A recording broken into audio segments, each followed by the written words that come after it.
ओम विघ्नेश्वराय वरदाय सुरप्रियाय लंबोदराय सकलाय जगद्दिताय नागाय स्तुति विभूषिताय गौरीसुताय गणनाथ नमो नमस्ते। नमस्कार, स्वागत है आपका आचार्य वाणी में।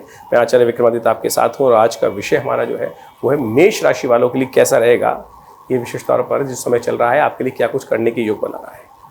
देखिए, विशेष तौर पे हम ग्रहों का योगा योग समझे मेष राशि वालों, आपके लिए विशेष तौर पे जो समय है ना, ग्रहों का योगा योग जो बना रहा है वो बहुत उचित दिखाई देता है। इस वक्त शनि महाराज आपके लिए बड़े लाभ के स्थान में बैठे हुए हैं, बृहस्पति आपके शुद्ध हो गए हैं, राहु के प्रभाव से हट गए हैं। तो अब समय है आपके लिए आगे बढ़ने का, सुंदर तरीके से कार्यों को बढ़ाने का और सुंदर तरीके से कार्यों का लाभ लेने का। लेकिन ध्यान रखिएगा, बुद्धि में अभी भी शनि की दृष्टि चल रही है और कहीं जड़ता आई, केवल यही ठीक है ऐसे ही ठीक है, तब बृहस्पति और बुद्धि दोनों खराब कर सकते हैं शनि महाराज। तो इस बात का ध्यान रखते हुए कार्य करना है आपको। लेकिन ये नवंबर का मध्यकाल जो है ये ऐसा काल है कि इसमें कुछ खास उपाय कर कर आप अपने ग्रहों को पूरे वर्ष के लिए ठीक कर सकते हैं। जी हाँ, क्योंकि भारतीय संस्कृति में जो उत्सव आते हैं वो विशेष तौर पर केवल उत्सव नहीं है कि आनंद के लिए करा और छोड़ दिया। ये वो मुहूर्त है कि जिसमें हम अपने ग्रहों के दुष्प्रभाव को ठीक करने के लिए सुंदर कार्य कर सकते हैं और उन प्रभावों को ठीक कर कर अपने जीवन में आनंद का पदार्पण करा सकते हैं।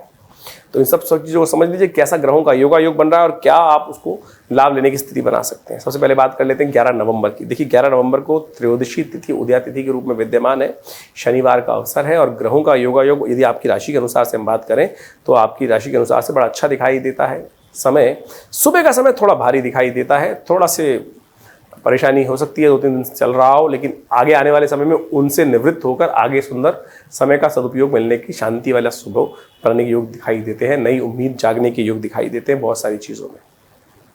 ऐसे में ग्रहों का प्रभाव आप ठीक करने के लिए क्या किया जाए, एक सुबह सुबह उपाय कर लीजिए। आप सुबह सुबह तेल मर्दन करें शरीर पर बहुत अच्छे तरीके से, सूर्योदय से पहले ही उपाय करने का दिन दिखाई देता है क्योंकि उसमें रूप 14 है और रूप 14 है वो विशेष तौर पर नरकासुर का संहार भगवान ने किया था उस दिन और हनुमान जयंती भी उस दिन है, शनिवार का अवसर पड़ रहा है।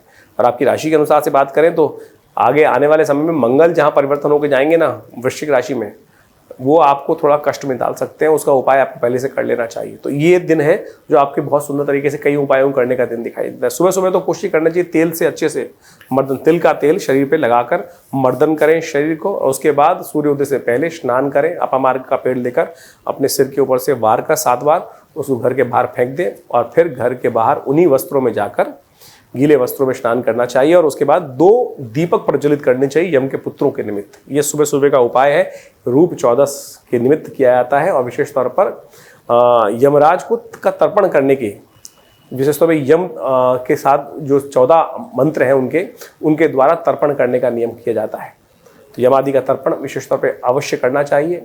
ये इससे आपके जीवन की आदि व्याधि दूर होने के अद्भुत योग बन जाते हैं। हनुमान जयंती भी है और मैं जैसे सामने कहा कि हनुमान जी का विशेष तौर पर आगे थोड़ा मंगल कमजोर होने के योग बनाएंगे। आपकी राशि के अनुसार से यदि बात करें तो नवंबर के मध्य समय में बिल्कुल जब ग्रह परिवर्तन हो जाएगा तो उससे पहले ही मंगल को ठीक करने के लिए हनुमान चालीसा का पाठ, हनुमान जी को सुंदरकांड का पाठ सुनाएं, हनुमान चालीसा का पाठ करें, साथ साथ कोशिश ये करें हनुमान जी को चूरमे का भोग लगाएं। जो कुछ कर सकते हैं हनुमान जी को प्रसन्न करने के अवश्य करें। मंगल को ठीक करना बहुत जरूरी, नहीं तो मंगल थोड़े से द्वंद्वात्मक स्थिति उत्पन्न कर सकता है, अननेसेसरी के झगड़े आपके गले में डाल सकता है। 12 नवंबर की यदि हम बात करें तो विशेष तौर पर उस दिन दिवाली का शुभ पर्व है। दिवाली की बहुत बहुत आप सबके, आपके परिवार को शुभकामना। ग्रह योग आपके अनुकूल बने हुए हैं, आनंद का वातावरण रहेगा, सुंदर तरीके से आगे बढ़ने के सुंदर योग रहेंगे, मनोमस्तिष्क में सुंदर अच्छे योग बनते दिखाई दे रहे हैं। दिवाली का महापर्व आपके लिए शुभ रहे। कोशिश करें दिवाली के पूजन का सत समय कौन सा उपयोग करें वो भी नोट कर लीजिए। शाम को 5:30 बजे से लेकर पौने 11 बजे तक का समय बड़ा श्रेष्ठ है। अनंत भाव से भगवती का दीप प्रज्वलित कर कर सुंदर तरीके से भगवान का आराधन करने का सुंदर अवसर है। महालक्ष्मी को घर में प्रसन्न स्थापित करने का अवसर है। कहा जाता है कि दिवाली के दिन सुंदर तरीके से पूजन करने के उपरांत एक छोटा सा उपाय बता रहे हैं हम आपको। एक थाली में, चांदी की थाली में थोड़े से कमल के पुष्प या कमल के विशेष तौर पर जो मखाने होते हैं उनको रख लीजिए। कमल कट्टे मखाने रखकर एक बहुत सुंदर थाली में सजाकर पूजन के उपरांत कहा जाता है कि जब पूजन अच्छे से कर लें, भोग इत्यादि लगा दें, आरती कर लें, तब इस तस्वीर को ले जाकर भगवती के समक्ष रखना चाहिए। महालक्ष्मी का पूजन करने के उपरांत तो कहना चाहिए माँ यहीं पे हमारे यहाँ विराजमान हो, पूरे वर्ष यहीं रहे। ये जो कमल के पुष्पों की शैया है इसके पर विश्राम करें। कहा जाता है कि इसका स्तवन करते हुए दिव्य अथर्वशीष का पाठ जो करते हैं, दिव्य अथर्वशीष का पाठ जो कर लेते हैं, पूरे वर्ष के लिए महालक्ष्मी वहाँ स्थापित हो जाती हैं और वहीं घर में वास करती हैं। तो इसका विशेष टोटका उपाय अवश्य करने का प्रयास करें। 13 नवंबर की हम बात कर लेते हैं। ग्रहों का योगा योग बहुत सुंदर बना हुआ है उस दिन, और उस दिन अमावस्या तिथि है, लेकिन दिवाली एक दिन पहले बन चुकी है। सोमवती अमावस का योग पड़ रहा है। ग्रहों का योगा योग के अनुसार से आपके लिए समय अनुकूल है और आपको आने वाले समय को और ठीक करने के लिए कोशिश करनी चाहिए ये उपाय करने। इस दिन का किया हुआ पुण्य पूरे वर्ष आपको लाभ देगा। ये सोमवती अमावस्या है जिसके पुण्य को विशेष तौर पर प्राप्त करने के लिए पांडवों ने समस्त प्रकार के पुण्यों को उसको समर्पित करने का प्रयास किया था, लेकिन फिर भी ये योग उनके जीवन में नहीं पड़ा। कहा जाता है कि सोमवती अमावस के दिन तीर्थ जल से स्नान करें, गरीब को भोजन कराएं, जो शुभ कार्य कर सकते हैं, यज्ञ इत्यादि, दान इत्यादि, भोजन इत्यादि सब करने का प्रयास करें। कल्याण होगा। बहुत सुंदर योग है और आपके ग्रहों के अनुसार से आपको अवश्य कुछ ना कुछ दान पुण्य करने का प्रयास करना चाहिए। जो दिव्यांग व्यक्ति हैं उनको भोजन कराने का प्रयास करना चाहिए। ब्राह्मणों के निमित्त कुछ दान करने का प्रयास करना चाहिए। इस शुभ तिथि का लाभ लेते हुए कार्य करें, कल्याण होगा। 14 नवंबर की हम बात कर लेते हैं। ये बहुत सुंदर तिथि है और इसमें राशियों के अनुसार से थोड़ा सा ग्रह आपके भारी चलते दिखाई दे रहे हैं। थोड़े ग्रह भारी रहेंगे, उससे अनुसार से थोड़े बंधन में दिमाग थोड़ा सा बंधा हुआ रह सकता है। सही समय पर सही चीज़ों का उपयोग नहीं करते दिखाई दे रहे हैं। बंधन में रहेंगे, बहुत सारी चीज़ों में कहीं ना कहीं मन में दिक्कत आने के योग दिखाई देते हैं। ध्यान रखते हुए कार्य करें। चंद्रमा का उपाय करना बहुत ज़रूरी रहेगा। थोड़ी हिम्मत जगानी ज़रूरी है। चंद्रमा मन का प्रतिष्ठित है और ऐसे में मंगल आपकी राशि के अनुसार से जहाँ चल रहे हैं वो थोड़े से अननेसेसरी क्लैश बढ़ा सकते हैं। तो ऐसे में एक उपाय हम भी बताएं, मंगलवार का अवसर है तो हमने विशेष तौर पर क्या करना है, अन्नकूट का व्रत भी उस दिन रहेगा, नव वर्ष भी उस दिन आरंभ हो रहा है। तो कोशिश ये करें इस दिन बंदे ना रहें। उस दिन ग्रहों को ठीक करने का प्रयास बहुत जरूरी तरीके से करना चाहिए, नहीं तो पूरे वर्ष परेशान होने का योग बन जाएगा। क्योंकि इस दिन जैसा करोगे वैसा पूरे वर्ष भरोगे। नव वर्ष आरंभ हो रहा है उस दिन योग बन रहा है 14 नवंबर को इस बार, कि जैसा कुछ घटेगा आपके साथ वो पूरे वर्ष वैसा ही आपके साथ होने के योग बनेंगे। तो कोशिश करें शुभ शुभ करने का प्रयास करें, जितने पुण्य हो सकते हैं वो करने का प्रयास कीजिए, अपने आप को मोटिवेट करने का प्रयास करें, डंप ना रहें। तो कोशिश क्या उपाय किया जाए, हनुमान जी का स्तवन, भगवान कृष्ण का पाठ, अन्नकूट का व्रत, भगवान विष्णु का विशेष तौर पर पूजन करें। हमने विवेकानंद योगाश्रम में उस दिन इस ग्रह का योग देखते हुए एक बड़ा सुंदर कार्यक्रम रखा है, क्योंकि आगे मंगल भी कमजोर होने जा रहे हैं। आपकी राशि के अनुसार से समझें कि मंगल अष्टम भाव में चले जाएंगे, अस्थावस्था में रहेंगे, तो ऐसे में पूरे 1.5 महीने तक के लिए ये मंगल थोड़ा सा कष्ट दे सकता है।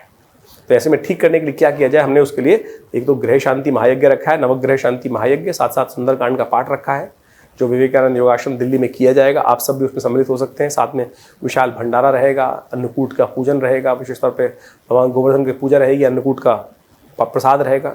आप सब इसमें सम्मिलित हो सकते हैं। कार्यक्रम का डिटेल जानने के लिए फ़ोन पे संपर्क साध सकते हैं।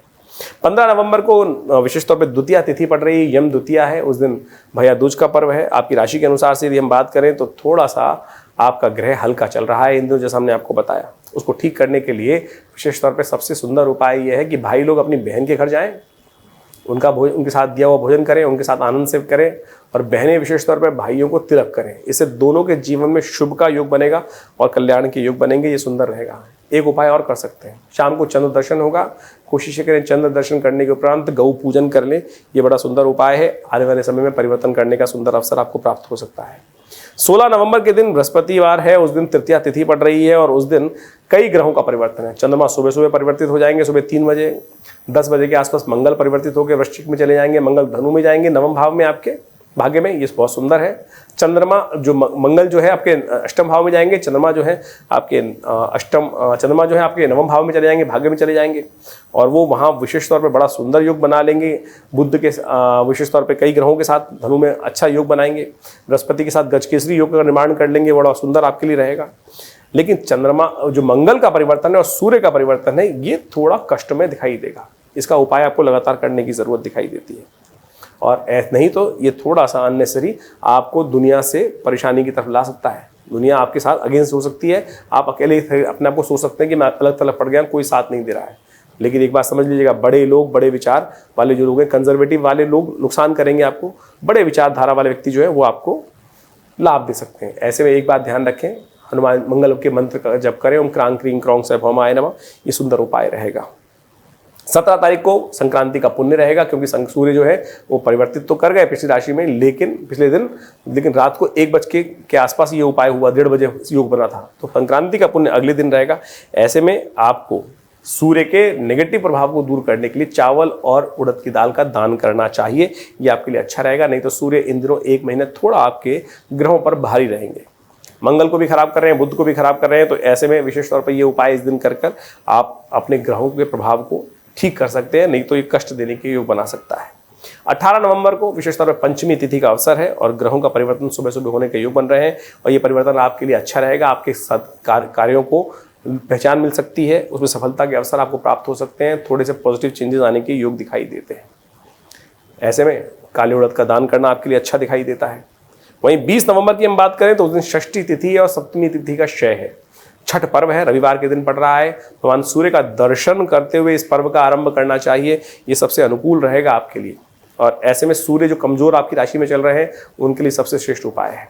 1 महीने के लिए सूर्य को ठीक करने के लिए इस दिन विशेष तौर पर भगवान सूर्य को जल से, तांबे के लोटे में जल डालकर अर्घ्य दें, उनका ध्यान करें और कोशिश करें नमक का त्याग करें। ये सारे उपाय कर अपने पूरे दिन को ठीक कर सकते हैं। आप पूरे महीने में सूर्य के प्रभाव को ठीक कर सकते हैं, क्योंकि सूर्य आपकी राशि के अनुसार से कमजोर रहेगा 1 महीना आने वाले समय में।